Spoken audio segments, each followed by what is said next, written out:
I can't tell you how many times I've done videos and I thought to myself, man, I should have added this to it, or I should have added that. Or people may ask me questions that I did not address in the video. Well, if you go to the description box right here below the video, click on more, go down to the next page. In that page, you can scroll down and you can see links to products I use in this video. Also, if you scroll down further, you will have different things that we didn't cover. If you have questions that I couldn't answer, I will put them in there. And if they're too lengthy, I will have a link to a video that's private, and you can go right to that video and check out the questions that I have that I couldn't address in the video, or I didn't address, and I will address them on that. I hope this works.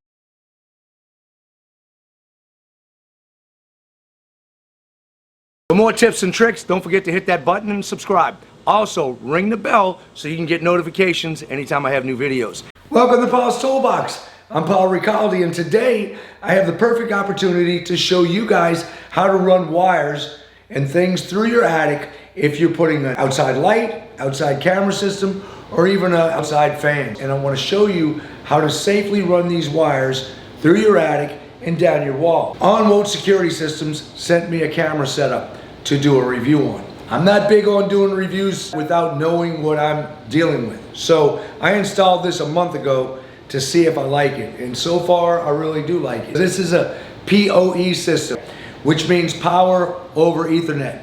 All it is one wire on your camera that drops down from each one of your cameras into a unit. And I'll show you how all this is done at the end of the video if you're interested in something like that. In some cases, you would have fire blocks in there. This one does not have fire blocks, but I'll tell you what the real purpose of a fire block is. The fire block is to keep fire from getting air into it, so it doesn't get sucked up into your attic. So the blocks here will slow it down. It'll have to burn through this and then get up there. I don't have any fire blocks, but if I wanted to check it, I would use a stud finder. I'm going to use a stud finder anyway because I want to make sure I know where all my studs are so I can find out exactly where I'm going to drop my wires down at. Now, common sense is going to tell you that you have some wires right here. You can go up in your attic and look, and you'll see the top plates on a wall. You see where your wires are going down? That's to drop down for your outlets or your wall switches. Let me show you. I'll just come right here. And there's my wall. You go right up, and you see it. We're going to drop a line, all my lines, right down this center part. I already had holes in there because I had a different type of TV earlier, and I'm going to show you that. Let's get started. I want to take all my wires and my power strips and put them back here to where they're recessed in this wall. So what I'm going to do is measure off here to where my next stud is, and I'll cut across and we're going to block it. So let's find out where my stud is on this side. Right here. Next, I'll pull it over, and I have a stud right here. This is my area. I want to land somewhere in between there. Right in between there would be 14.5 inches. So let's just be safe and say 13 inches in between there, okay? Anywhere in between here, after 80 inches, 80 to 93 inches, we're good. Between these two, you want to make sure you don't have fire blocks, right? So we're going to scan straight up. I've already done it, so I know I don't have anything there. This is my wall right here. So I'm going to measure from here over. We're 87, 88 inches for one of my holes, and then we went a little further over because I knew I was within that range, and I went 91 inches. That's where I dropped my lines down. I can tell I have a 2x right here. So what you want to do is avoid those. I used my stud finder to see exactly where I'm going to go, and now I'll just drill a quick hole. Here's a little tip for you. I take a flashlight and I tape it onto one of my rods. What I'll do is I'll push it up into the hole and I set it on the edge. It will stay in there and light up that whole area. So when you go up in the attic, you're not rummaging around in 120-degree heat. I want to have one on the front porch that aims at my door and the side. My next camera is going to go right here in the middle of my garage.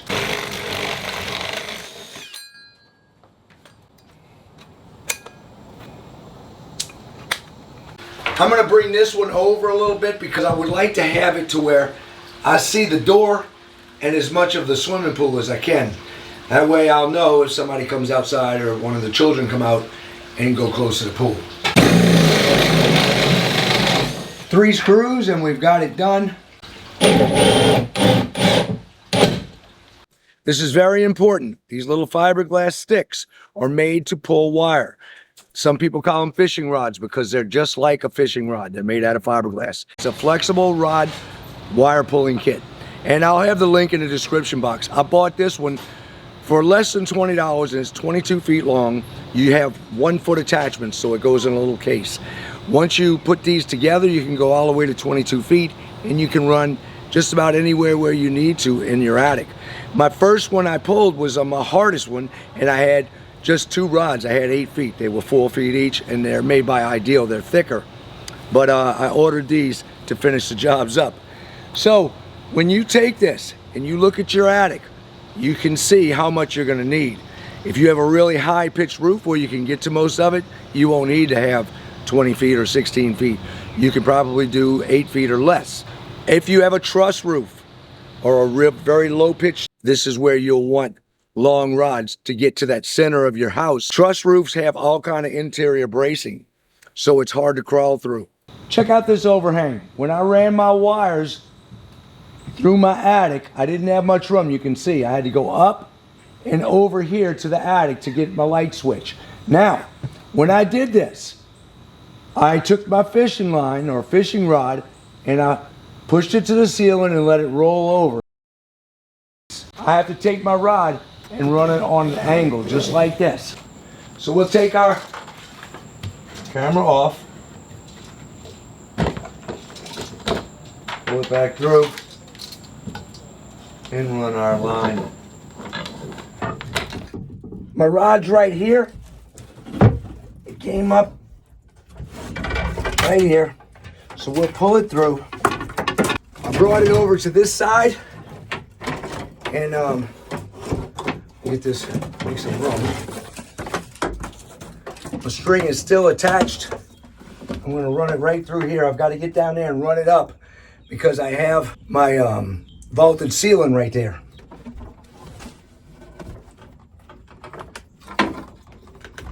You see my rod? It goes right up in that corner with that orange line that goes up there. I'll get up on the other side and show you where that is.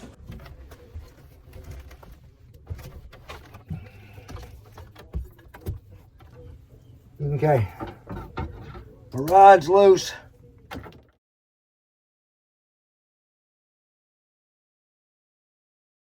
Okay, we'll pull this puppy down. You don't want it snagging on anything. That's it. Oh, well, what do you know? I'm about 10 feet short. So I'm getting close to where I need to go down. I might be 8 feet short, but it doesn't matter. I'm short. I'm gonna drill my hole right here. Take this one out first.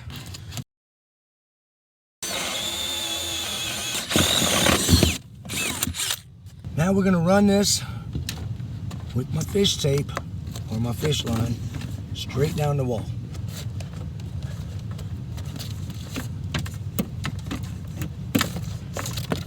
Now if you hit a fire block, you're gonna have to cut your wall and go into that fire block or get it, drill it to get through it. But that's why I'm gonna show you how you can patch all this yourself. I was able to pick up a connector at Best Buy. I'll plug it in here. I have my other cord. I'll plug that in there and that's it. I connected them. Now I can take the other end of this and run it down my wall. Just that easy.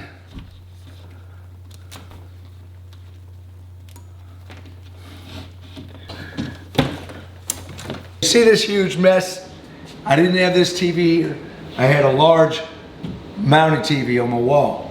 So here were boxes that I had set up with my wires behind it, and then I ran wires down below to hide behind the entertainment center. But now I want to take and I'm gonna cut this out to recess everything. And that's why I have this nasty looking hole right here, because I'm gonna block it off.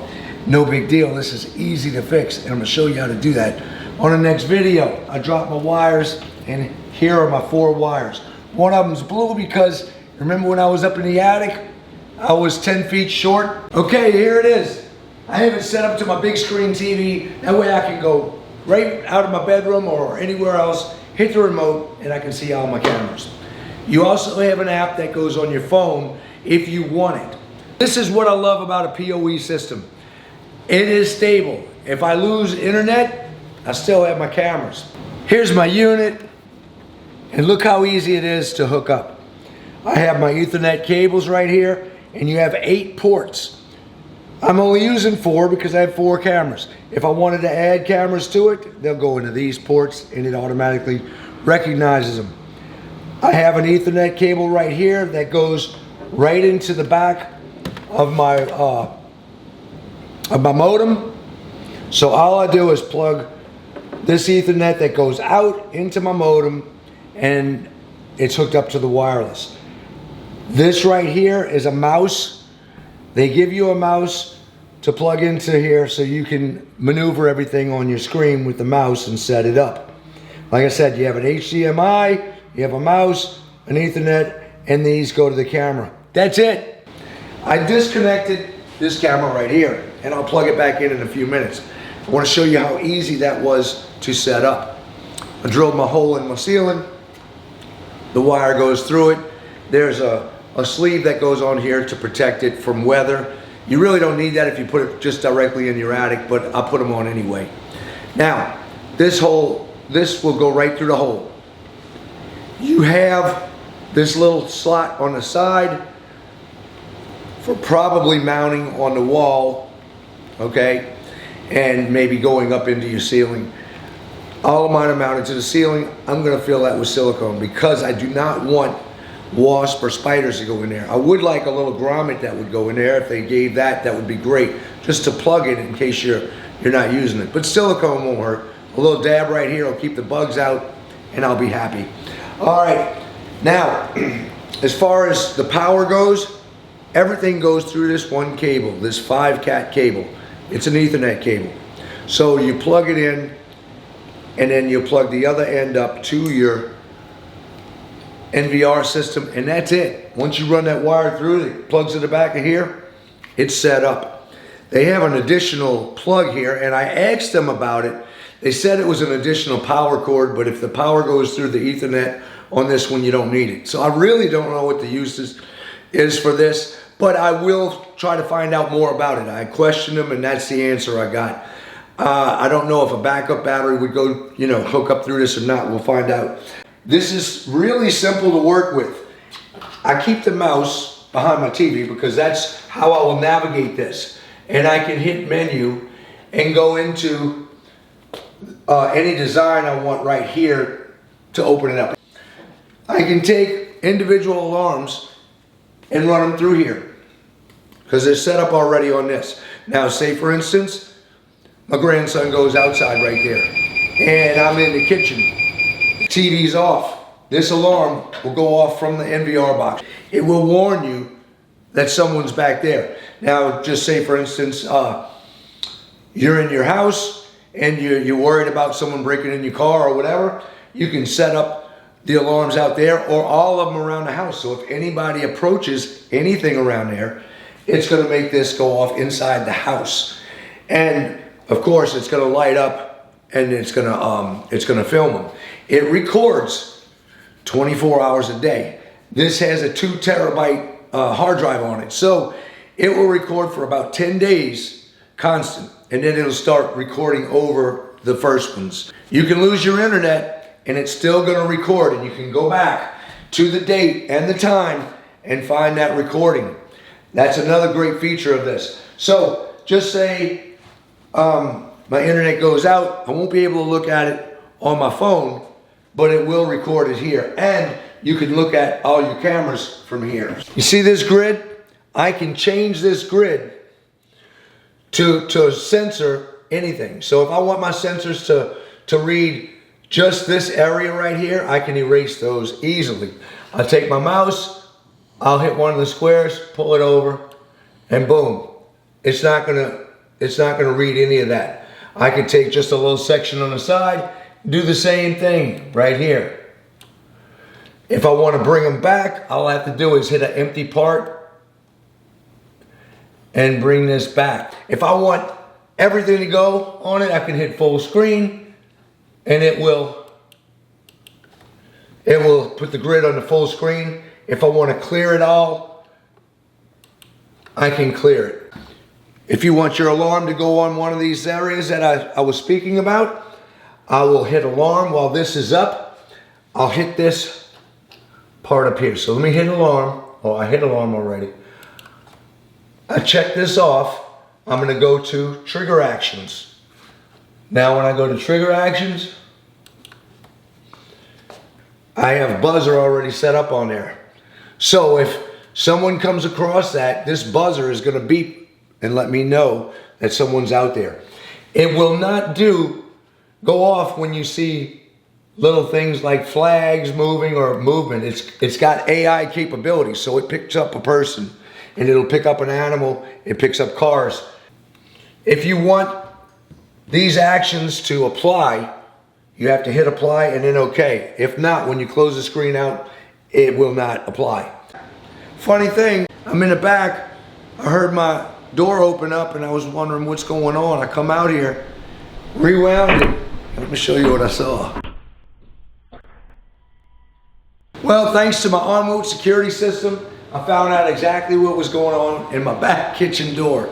Now, if you have any questions at all on this system or anything else, please leave a comment below. I will do follow-ups on the Onwote system and I'll put them in the description box on this video. I really appreciate you guys sticking by me. I've had a number of surgeries lately, but I'm doing much better and hopefully no more surgeries. Right here, I'm going to tackle this wall real soon because I have a hole in it and my wife will not be happy if I leave it. So you know I'll address that one. That's something that's going to be pretty cool, I think. So don't forget to subscribe. Please hit like for me if you don't mind. And I will see you guys on the next project.